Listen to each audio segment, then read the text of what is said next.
Good morning, students. My name is Deepa Garg, your SST subject teacher. Students, today we teach you Chapter 11, First Cities of the Indian Subcontinent. Chapter 11 है हमारा first cities यानी कि प्रथम नगर of Indian subcontinent. Subcontinent कहते हैं उपमहाद्वीप. ये हमारे होते हैं उपमहाद्वीप.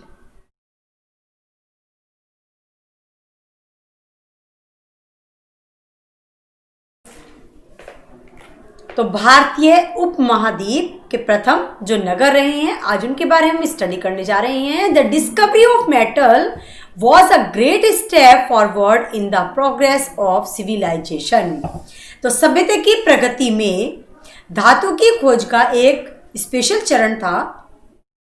The first metal found in India was copper followed by zinc and tin. This discovery paved the way of progress of civilization.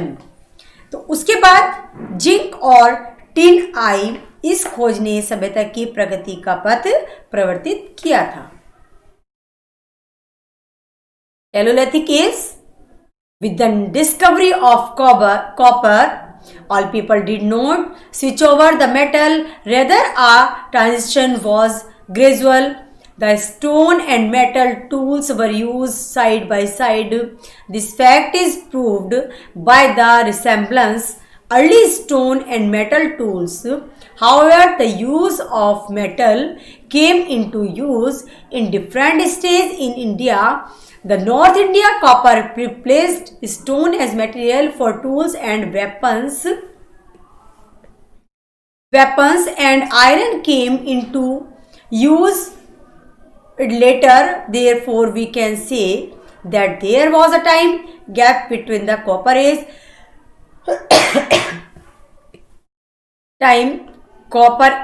and iron age. However, in South India, the stone age was immediately followed by the iron age and copper age not come into use there. तो जो हमारा कैलोलिथिक as था, कैलोलिथिक as किसे कहते हैं? ताम्र पाषाण काल. क्या था हमारा ये? ताम्र पाषाण काल. तो तांबे की खोज के साथ सभी लोगों ने इसका प्रयोग आरंभ नहीं किया था. ये धीरे धीरे परिवर्तन हुआ और पत्थर और धातु के औजारों के साथ इनका चलन होता रहा तथा तथ्य प्राचीन पत्थर के औजारों और धातु के औजारों के रूप में दृष्टिगत समानता से प्रमाणित होता है. भारत में धातु का उपयोग विभिन्न अवस्थाओं में आरंभ हुआ.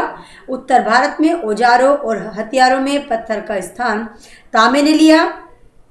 लोहे का उपयोग बहुत समय बाद आरंभ हुआ. इसलिए हम कह सकते हैं कि ताम्रकाल और लोह युग यानी कि copper age and iron age काफी समय में काफी अंतर था. फिर भी दक्षिण भारत में पाषाण काल के तुरंत बाद लोह युग आरंभ हुआ और ताम्र यह कभी उपयोग में नहीं आया. उपयोग किसका हुआ? ताम्र पाषाण काल का जब यूज होने लगा यहाँ पर, तो यहाँ पर कभी तांबा काम में नहीं आया. Bronze was made by mixing copper with tin. This alloy was harder and better to use in tools and weapons. Both bronze and copper were used in North India. This is the called of copper stainage as both material were used together. Bronze metal क्या है हमारा?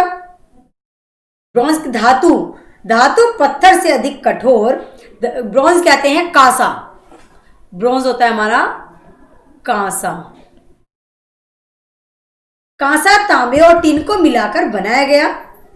कांसा किससे बना? तांबा और tin को मिलाकर के हमारा तैयार होता है ब्रोंज, जिसको जो देखने में कैसा होता है? ब्राउन ब्राउन से कलर का होता है, जिसको हम कहते हैं हिंदी में कांसा, इंग्लिश में कहते हैं ब्रोंज. तांबे और टिन को मिलाकर के बनाया गया था. यह अयस्क औजार और हथियार बनाने के लिए अधिक कठोर और बेहतर था. उत्तर भारत में कांसे और ताम्र दोनों का उपयोग किया जाता था. इस काल को हमने क्या नाम दिया है? ताम्र पाषाण काल, जिसको इंग्लिश में कहते हैं कॉपर स्टेन एज, यानी कि ताम्र पाषाण काल। The metal are harder and stronger, तो धातु पत्थर से अधिक कठोर और मजबूत होती है और धातु के औजार अधिक टिकाऊ होते हैं, इसलिए धातु के औजार प्रयोग होने के कारण मानव पर काफी अतिरिक्त समय था और वह इस समय का अन्य क्षेत्रों में उपयोग कर सकता था।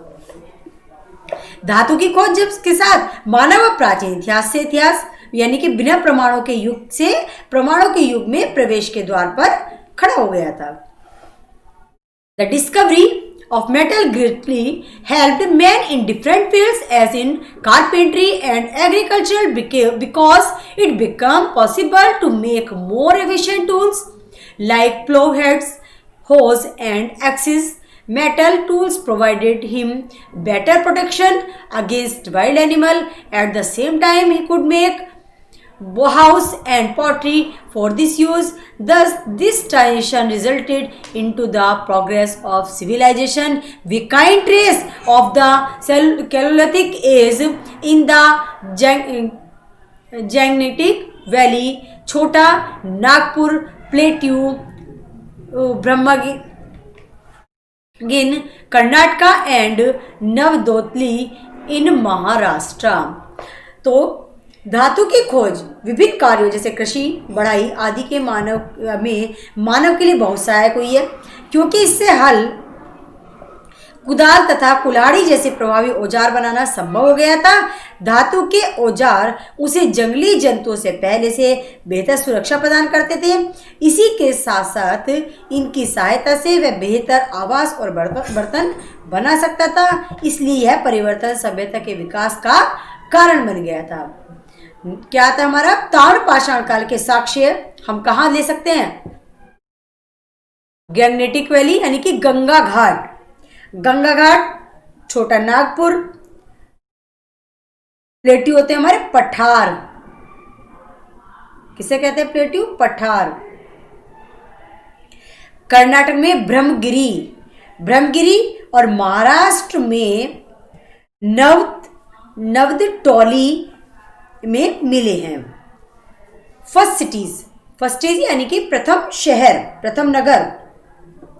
तो since earliest time man lived in group for the purpose of company and security, the village camp up near field and started to grow in size and population gradually. Also, as man more time at his disposal, he started to adopt other professions in addition to farming.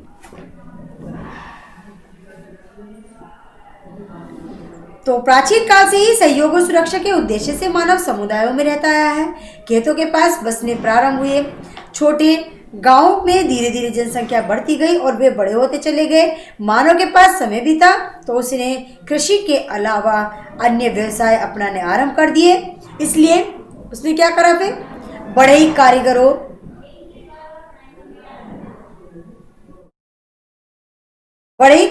लुहारों और बुनकरों आदि का तंत्र अस्तित्व में आना आरंभ हो गया। इस प्रकार के नगर संस्कृति का विकास होना आरंभ हो गया। नगरों में विकास को सभ्यता का विकास माना गया। Let us understand that what a civilization is. Its chief characteristic was town and cities. This means there is surplus food production due to which people adopt other professions including trade.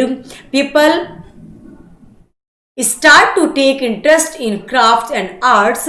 The economic and social status of the people are varied. They use a language in its spoken and written form, and there is some system of government to regulate the law and taxes.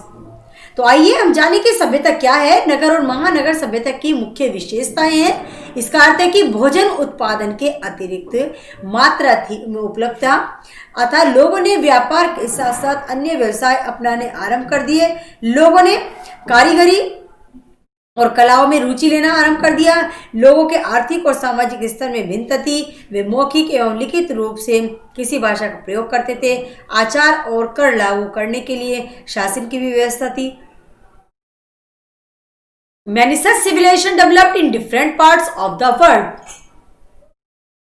The important ones include the Tigris Euphrates civilization in Mesopotamia, the Nile Valley civilization in Egypt, Harappan civilization in the Indus Valley, and the Hong Ho civilization in China. Here we shall concentrate ourselves on the Harappan civilization. तो इस प्रकार की कई सभ्यताओं का विकास संसार के भिन्न भिन्न भागों में हुआ है। इनमें से मुख्य मेसोपोटामिया की दजला और फरात की सभ्यता, मिस्र में नील नदी की सभ्यता, सिंधु घाटी की हड़प्पा सभ्यता तथा चीन की हुआंग हो सभ्यता है। यहाँ का हड़प्पा सभ्यता के बारे में हम स्टडी करेंगे। तो हड़प्पन सिविलाइजेशन, हड़प्पा सभ्यता।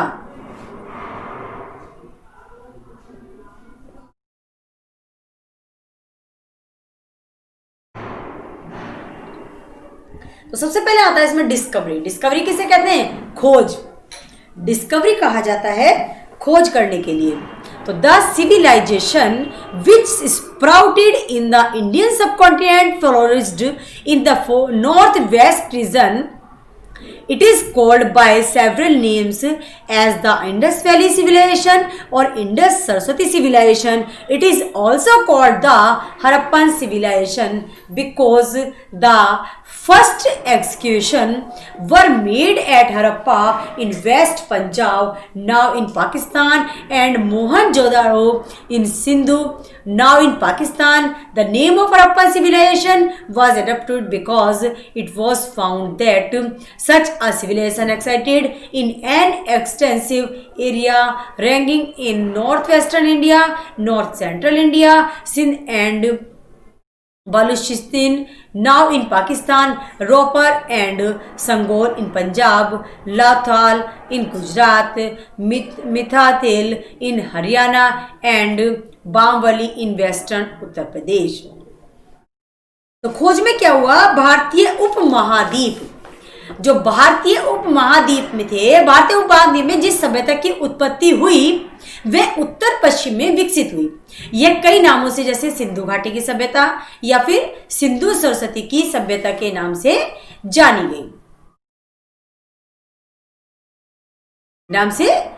गई। इसे हड़प्पा सभ्यता भी कहा जाता है। और क्या कहा जाता है? हड़प्पा सिविलाइजेशन भी कहा जाता है, क्योंकि इसकी प्रथम खुदाई पश्चिम पंजाब के हड़प्पा से तथा सिंधु में मोहनजोदड़ो के नाम से स्थान पर हुई थी। इस सभ्यता के लिए हड़प्पा सभ्यता नाम इसलिए लिया गया क्योंकि इस सभ्यता का विस्तार काफी विस्तृत क्षेत्र में था, जिसमें उत्तर पश्चिम भारत, उत्तर मध्य भारत, सिंध और बलूचिस्तान अब पाकिस्तान में, पंजाब के रोपड़ और संघोल गुजरात में, लोथन हरियाणा में, मिताथल तथा पश्चिम उत्तर प्रदेश में बनवाली सम्मिलित थे।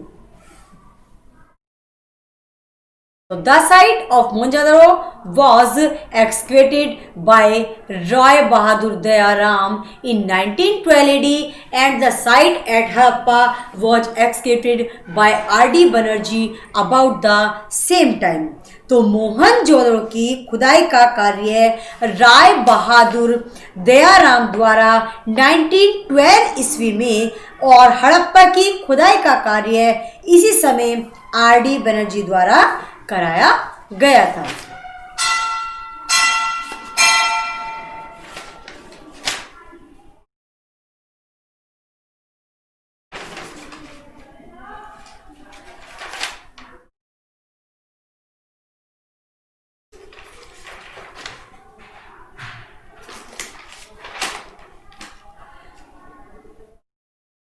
नेक्स्ट आता है as the north west in the large area so we'll shall study Harappa and Mohenjodaro as they deserve speed attention. तो अलग अलग हमारे जो इसमें निकल करके आए थे भिन्न भिन्न स्थानों पर किए गए खुदाई के पुरातत्व, उनके बारे में स्टडी करेंगे। उत्तर पश्चिम एक बड़ा क्षेत्र है। हम केवल हड़प्पा और मोहनजोदड़ो के विषय में अध्ययन करेंगे क्योंकि ये इतिहास में विशेष स्थान रखते हैं। तो सबसे पहले आता है हमारा हड़प्पन टाउन्स। तो the town eight Harappa and Mohenjodaro was divided into 2 parts. तो हड़प्पा और मोहनजोदड़ो 2 भागों में बटा हुआ था। One part was built on the raised ground and the other part was built on the lower part. The raised और upper part was called the citadel. तो क्या कहते हैं, किला कहलाता था हमारा। तो हड़प्पा और मोहनजोदड़ो के नगर 2 भागों में बटे थे। एक भाग कुछ ऊंची भूमि पर था तथा दूसरा भाग अपेक्षाकृत निचली भूमि पर स्थित था। ऊंचे भाग को किला कहते थे, जो ऊपर वाला पार्ट था उसे किला कहा जाता था। किले के प्रमुख भवन थे कौन कौन से? इंपॉर्टेंट बिल्डिंग थी, workshop, factories, granaries, bath and houses of important buildings. कार्यशालाएं, कारखाने, अन्नागार, स्नानागार तथा प्रमुख लोगों के लिए आवास होते थे। ऐसा माना जाता है हमारा कि it is believed that in case of flood and external attacks the people took shelter in the citadel. The town were remarkably planned. There were houses on other side of the roads. The streets cut one another at right angle. The streets were broad, ranging from 9 feet and 30 feet. The streets were clean and broad. This helped in dividing the town into rectangular blocks. The main street at Mohenjo-daro was about 800 meters long and 40 feet wide. The most important building in the citadel were granaries. These rectangular buildings were used for strong grains and were built near the river for the conveyance of transportation. 6 granaries have been executed at Harappa, each of them measuring 46 into 19, and the largest one measures 137 into 45. With the upper furnace 2 has been found near a workshop, so it can be concluded that tools and weapons were made of metal. The metals used were copper, bronze, lead and tin. Iron was probably not known to them. तो जो हमारी मोहनजोदड़ो की स्थिति थी उसमें क्या था हमारा कि सड़कों के दोनों ओर आवास बने हुए थे। गलियां एक दूसरे के समकोण पर काटती थी। गलियां 9 से 30 फीट तक चौड़ी थी। सड़कें उल्लेखनीय रूप से सीधी थी। माना जाता है कि वायु सड़कों को साफ करने में सहायक थी। किलों का सबसे मुख्य भवन था अन्नागार। इसके अलावा भी कई भवन थे यहाँ पर।